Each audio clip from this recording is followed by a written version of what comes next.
Daming tao dito guys, nagsisimba. Hi guys, nandito pala kami ngayon sa market no, kay bili kami ng isda na fresh. Dinala na rin namin si mama kay para makapasyal po siya ba kay nasa bahay alagag manok. Ayan mama. Ayaw niya kasing iwanan yung mga manok niya. Subutin na lang ngayon sumama.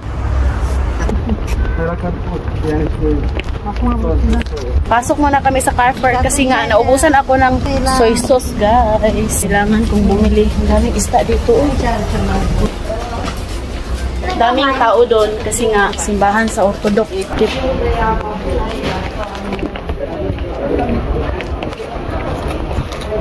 Ang daming namalingki ngayon kay Sunday. Ay, Chamela?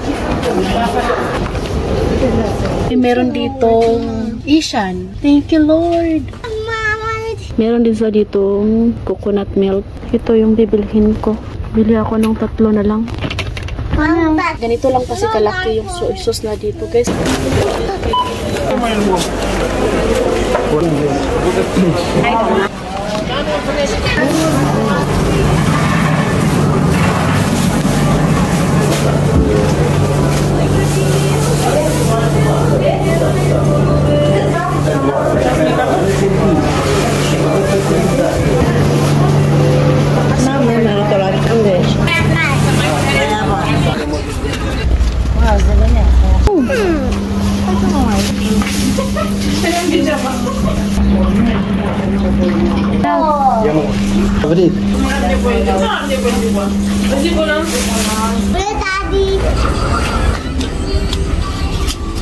Diretso na kami sa bahay no kay sobrang init. Di pwedeng masira yung isda, madubok.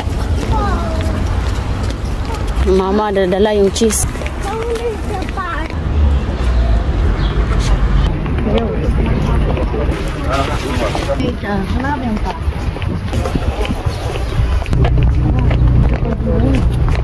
So, grabing init.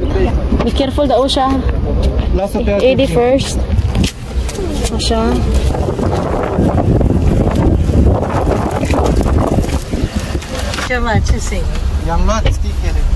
Go. Nasa bahay na kami guys. Tapos, kailangan ko magluto ako ng isda. Yung kapitbahay pala namin, naghatid siya ng kamatis. BFF yan ni mama. Sobrang init to di, uy. Grabe.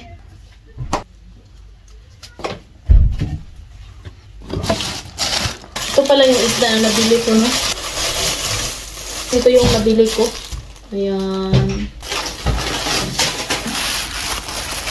Nakabihis na ako, no? Magluto ako ngayon ng paksiw. Tsaka magprito na rin ako para sa mga bata. Magpaksiw ako, eh. Ayan. Brown.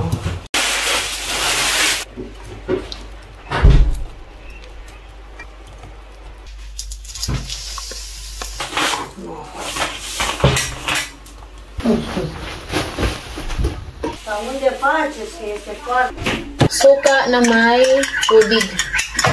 Suka.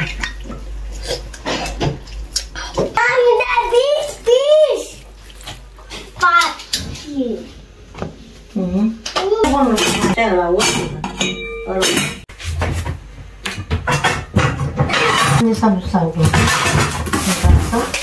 Mami! Ay, pisik-pisik.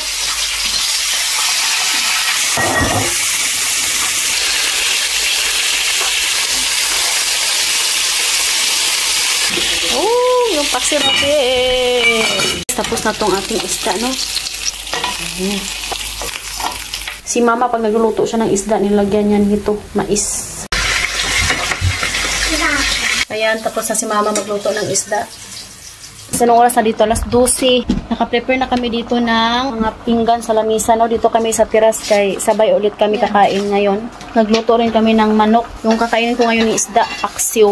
Yung mga bata pala, tapos na silang kumain. Kaya pinauna ko sila, kay gutom na sila guys. Busy pa kasi ako. Nagluto pa ako sa labas, tapos prito ng isda.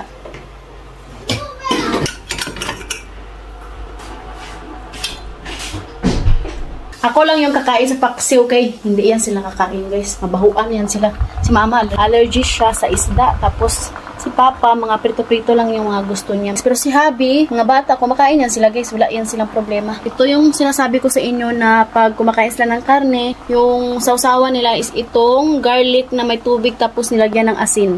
Mamaliga, kanin nila. Since na palagi tayong mamaliga, kanin naman yung kakainin natin ngayon. Nagpapasalamat po ako sa inyo lahat sa pagsuporta sa amin, sa aming vlog, sa pag-share, pag-comment, pag-likes. We love you all guys. Ingat kayong lahat.